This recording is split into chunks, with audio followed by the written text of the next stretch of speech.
Hi friends, இன்றைக்கி பிரியாணி மாதிரி தக்காளி சாதம் எப்படி செய்யலாம் அப்படின்னு பார்க்கலாம். அதுக்கு நான் ஒரு 1.25 டம்ளர் பாஸ்மதி ரைஸ் இந்த கப்பில் எடுத்திருக்கேன். ஸோ இப்போ இதை ஒரு ½ அன் ஹவர் கழுவி ஊற வச்சுக்கலாம். தக்காளி சாதம் செய்கிறதுக்கு ஒரு பெரிய வெங்காயம் எடுத்து நான் இப்படி கட் பண்ணி வச்சுருக்கேன்.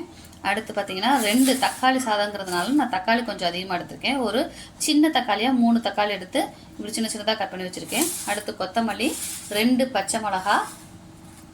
அடுத்து தாளிக்கிறதுக்கு பார்த்தீங்கன்னா ஒரு பட்டை, ஒரு பீஸ் பட்டை, 2 கிராம்பு, சோம்பு, ஒரு பிரிஞ்சி இலை எடுத்திருக்கேன். ஸோ இப்போ இதை எப்படி தாளிக்கிறதுன்னு பார்க்கலாம். அடுப்பட்டை வச்சு குக்கர் வச்சுக்கலாம். குக்கர் வந்து காயட்டும். காஞ்சது எண்ணெய் ஊற்றி தாளிக்கலாம். குக்கர் காஞ்சிருச்சு. நான் என்ன பண்ணுறேன்னா கொஞ்சம் எண்ணெய் ஊற்றிட்டு ஒரு ஸ்பூன் நெய்யும் சேர்த்திக்கிறேன். எண்ணெய் நெய் ரெண்டுமே ஊற்றிக்கலாம். கொஞ்சம் நெய்யும் ஆட் பண்ணிக்கலாம். இப்போது இந்த அளவுக்கு ஒரு ஸ்பூன் நெய் சேர்த்திருக்கேன். ஸோ நெய் உருகட்டும். உருகுனதும் நம்ம பட்டை கிராம்பு சேர்த்திக்கலாம். பட்டை கிராம்பு சோம்பு போட்டுக்கலாம். சோம்பு பொரிஞ்சதும் வெங்காயம் சேர்த்துக்கலாம்.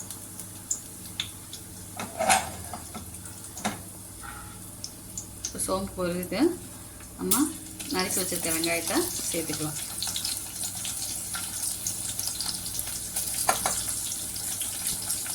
இப்போ இதை வெங்காயத்தை வணக்கிக்கலாம். கண்ணாடி பதம் வந்தால் போதும். இது பிரியாணி கிடையாது, தக்காளி சாதம் தான்.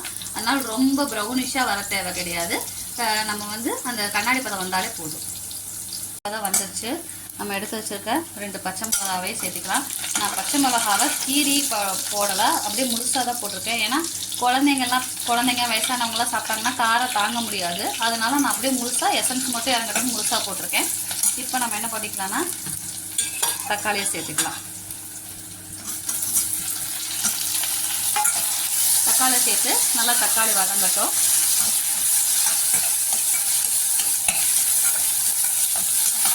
ஒரு ஸ்பூன் இஞ்சி பூண்டு பேஸ்ட் போட்டுக்கலாம். போட்டுட்டு இந்த பச்சை வாசம் போகிற வரைக்கும் வணக்கி விட்டுக்கலாம்.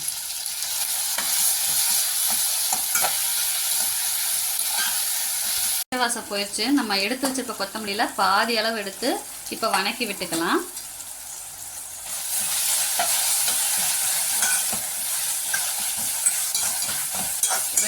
வணக்கிட்டு இப்போ இதுக்கு தேவையான மசாலெல்லாம் சேர்த்திடலாம். நான் என்ன எடுத்திருக்கேன்னா ஃபஸ்ட்டு கரம் மசாலா ஒரு அரை ஸ்பூன் சேர்த்திக்கலாம். கரம் மசாலா ஒரு அரை ஸ்பூன் சேர்த்திக்கலாம். அடுத்து பிரியாணி மசாலா. பிரியாணி மசாலா வீட்டிலே அரைச்ச பிரியாணி மசாலா. நம்ம இது தக்காளி சாதங்கிறதுனால பிரியாணி மசாலா நிறையா சேர்த்தாமல் இந்த வாசத்துக்காக கொஞ்சோண்டு 1/4 ஸ்பூன் சேர்த்திருக்கேன். அடுத்து மிளகாப்பொடி நான் எடுத்திருக்கேன்னா கலராகவும் இருக்கும், லைட் காரமாக இருக்கும். அதனால் நான் காஷ்மீரி சில்லி பவுடர் வந்து ஒரு அரை ஸ்பூன் எடுத்து சேர்த்திருக்கேன். அவ்வளோதான். இப்போ இது எல்லாத்தையும் நல்லா மிக்ஸ் பண்ணிக்கலாம். இதோட காரத்தன்மையெல்லாம் போகிற அந்த நெடியெல்லாம் போகிற அளவுக்கு, பச்சை வாசம் போகிற அளவுக்கு நம்ம வணக்கி விட்டுக்கலாம். இப்போ நான் 1.25 டம்ளர் அரிசி எடுத்திருக்கேன். பாஸ்மதி ரைஸுங்கிறதுனால நான் என்ன எடுத்துக்கிறேன்னா ஒரு 1.25 டம்ளருக்கு 2 டம்ளர் தண்ணி ஊற்றிக்கலாம். இப்போது 1 டம்ளர் ஊற்றிட்டேன். ஒரு அரை டம்ளர் தண்ணி கம்மியாகவே ஊற்றிக்கலாம். அப்போ தான் நமக்கு கொஞ்சம் பொலன்னு கிடைக்கும், இல்லைன்னா குழஞ்சொரு சாதம். ஸோ அதனால் 2 டம்ளர் தண்ணி ஊற்றிக்கலாம். ஸோ இப்போ இந்த சாதத்துக்கு தேவையான உப்பு போட்டுக்கலாம். உப்பு போட்டுட்டு அந்த தண்ணியை டேஸ்ட் பண்ணி பார்த்துக்கோங்க. ஒரு உப்பு வந்து அந்த தண்ணியில் அதிகமாக இருக்கணும். அப்படின்னா தான் அரிசி போடுறப்ப அந்த உப்பு வந்து கரெக்டாக இருக்கும் சாதத்துக்கு. நல்லா மிக்ஸ் பண்ணி விட்டுக்கலாம். மிக்ஸ் பண்ணி விட்டுட்டு டேஸ்ட் பார்த்துக்கலாம்.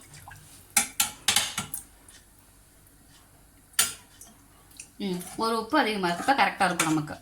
இப்போ இது கொதிச்சதும் அரிசியை போட்டுக்கலாம். கேஸ்கெட் போடாமல் சும்மா மூடி வச்சுருந்தேன். பார்த்தீங்கன்னா நல்லா கொதிச்சு வந்துருச்சு. இப்போ அரிசியை சேர்த்துக்கலாம்.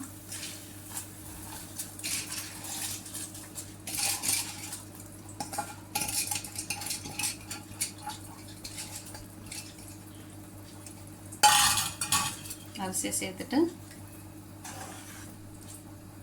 நல்லா கிளறி விட்டுக்கலாம்.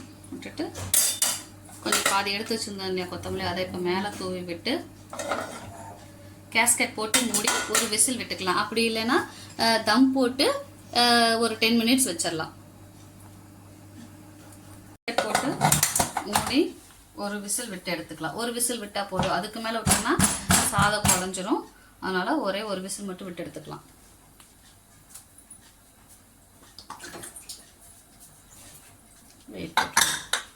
இது விசில் அடங்கிருச்சு. இப்போ ஓப்பன் பண்ணி பார்க்கலாம். நல்லா வெந்திருக்கு.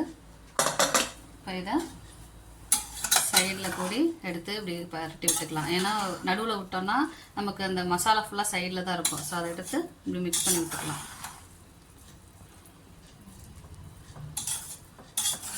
ஒரே ஒரு விசில் விட்டால் போதும். ஒரு விசிலுக்கு மேலே விட வேண்டாம்.